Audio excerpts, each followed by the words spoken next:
আসসালামু আলাইকুম। আমরা যারা পড়াশোনা করছি সেটি চাকরির জন্য হোক, IELTS এর জন্য হোক বা অন্য যেকোনো কারণে আমরা যারা ইংরেজি শিখছি, তাদের জন্য আসলে শব্দের অর্থ জানা এটি খুব গুরুত্বপূর্ণ। তো আমরা প্রায় যেটি হয় যে আমরা ডিকশনারি থেকে আমরা আ অনলাইনে অনেক সময় শব্দ খুঁজি। শব্দের অর্থ বোঝার চেষ্টা করি। কিন্তু সবসময় শুধু শব্দের অর্থ দেখে কিন্তু আমরা বুঝতে পারি না যে এই শব্দটি আসলে কিভাবে ব্যবহার করব বা এটি দিয়ে আসলে কি বোঝাচ্ছে। তো এই ক্ষেত্রে যদি আমাদের যেই আ বাংলা ট্রান্সলেশন অর্থাৎ ওখানে যে এক্সাম্পল গুলি থাকে, ওই শব্দটি দিয়ে ডিকশনারিতে যে সেন্টেন্স গুলি থাকে, আমরা যদি সেই সেন্টেন্স গুলোর মিনিং ধরতে পারি তাহলে কিন্তু এই শব্দগুলো মনে রাখা এবং শব্দগুলোর ব্যবহার শেখা আমাদের জন্য অনেক বেশি সহজ হয়। তো আমি আজকে এই বিষয়টি দেখাবো বিশেষ করে আমার স্টুডেন্টদের জন্য যারা হচ্ছে ইংলিশ শিখছে, আমি তাদেরকে পড়াচ্ছি, চাকরির পরীক্ষার জন্য তাদেরকে ইংরেজি শেখাচ্ছি। তাদের জন্য আমি আশা করি এই ভিডিওটা অনেক বেশি হেল্পফুল হবে। তো আমি এখানে আমার সবচেয়ে প্রিয় ডিকশনারি ক্যামব্রিজ ডিকশনারির যে ওয়েবসাইট আছে, আমি সেই ওয়েবসাইটে আছে এখানে আপনারা দেখতে পাচ্ছেন। তো এই ওয়েবসাইটে আমি এখানে প্রথমে একটা শব্দ যদি আমি সার্চ করি, যেমন আমি এখানে লিখলাম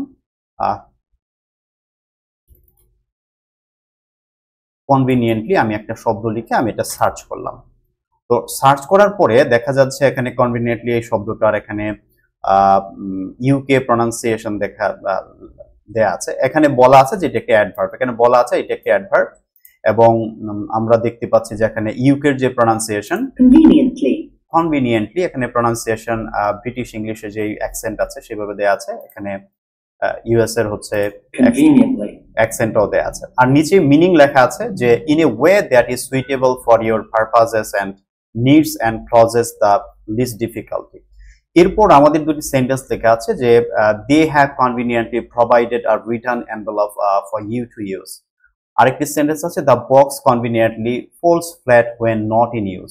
তো দুটি সেন্টেন্স এখানে দেয়া আছে, কিন্তু যারা একটু কম বোঝে অনেকের জন্য কিন্তু এই সেন্টেন্স দুটার মিনিং বোঝাটা একটু ডিফিকাল্ট, অনেকেই বুঝবে না। তো এই ক্ষেত্রে আমরা একটা কাজ করতে পারি, সেটা হচ্ছে যে এই যে এখানে থ্রি ডট দেখা যাচ্ছে, আপনারা দেখতে পাচ্ছেন যে এখানে থ্রি ডট দেখা যাচ্ছে। আমরা যদি এটাতে একটু ক্লিক করি, পাশে আমাদের কিছু এখানে কিছু ফিচার দেখাচ্ছে। আমরা এই ফিচার্স গুলোর মধ্যে থেকে যদি নিচের দিকে যাই, আমরা নিচে একটা অপশন পাবো ইংলিশ বেঙ্গলি। হ্যাঁ, একটা অপশন আছে, আপনারা দেখতে পাচ্ছেন ইংলিশ বেঙ্গলি একটা অপশন আছে।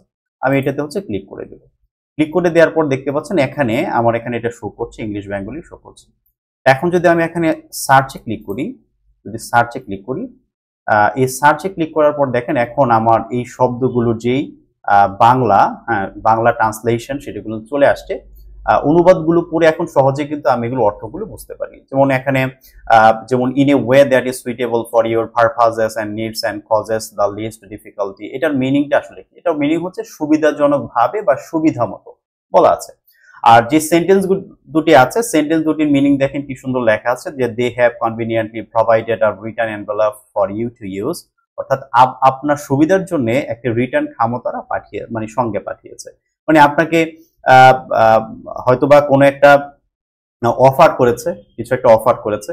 এখন সেই অফারটা আপনি অ্যাকসেপ্ট করছেন কিনা এটি জানাতে পারেন। আপনি কিভাবে জানাবেন? চিঠির মাধ্যমে জানাবেন এবং সেই চিঠিটা আপনি যে খামে করে পাঠাবেন সেই ফিরতি খামটাও তারা কি করেছে আপনার সেই চিঠির সাথে আপনাকে পাঠিয়ে দিয়েছে, এই কথাটা এখানে বলা হচ্ছে। আর নিচে বলা হচ্ছে কি the box conveniently folds flat when not in use. বলছে বাক্সটি ব্যবহার না করলে সুবিধা মতো সমতল ভাবে ভাঁজ করে রাখা হয়। অর্থাৎ যদি এই বক্সটা যদি আমি ব্যবহার না করি তাহলে সুবিধাজনক ভাবে এটাকে সুন্দর করে কোন একটা জায়গায় সমতল জায়গায় এটাকে কি করা হয়, ভাঁজ করে রেখে দেওয়া হয়। তাহলে এই যে আমি সেন্টেন্স দুটার মিনিং বুঝতে পারছি, তো এই জায়গা থেকে কিন্তু এই কনভিনিয়েন্টলি শব্দটাকে এখন কিন্তু আমি এটাকে ব্যবহার করার মতো করে নিতে পারবো। নিচে আরো অনেক এক্সাম্পল আছে, যাদের আরো শেখার আগ্রহ আছে তারা কিন্তু এইভাবে এই বাংলাগুলো পড়ে পড়ে আপনারা শব্দের অর্থগুলো জানতে পারেন। সুতরাং বিশেষ করে যারা ফ্রি হ্যান্ড রাইটিং শিখবেন, বিভিন্ন শব্দ ভোকাবুলারি যাদের জানা প্রয়োজন আছে, তারা কিন্তু এইভাবে আসলে এই ক্যামব্রিজ ডিকশনারির এই সুবিধাটা নিয়ে তারা নিজে নিজেই পড়াশোনা করতে পারেন। তাহলে ওই যে ভাইয়া এটার মিনিং বুঝছি না, এটার মিনিং বুঝতে অসুবিধা হচ্ছে, এটা দিয়ে কি বোঝাচ্ছে, এই ধরনের যে সমস্যাগুলো আছে আপনি অনেকটাই কাটিয়ে উঠতে পারবেন। তো ভালো থাকবেন, আবার অন্য কোনো ভিডিওতে আপনাদের সাথে কথা হবে। আসসালামু আলাইকুম।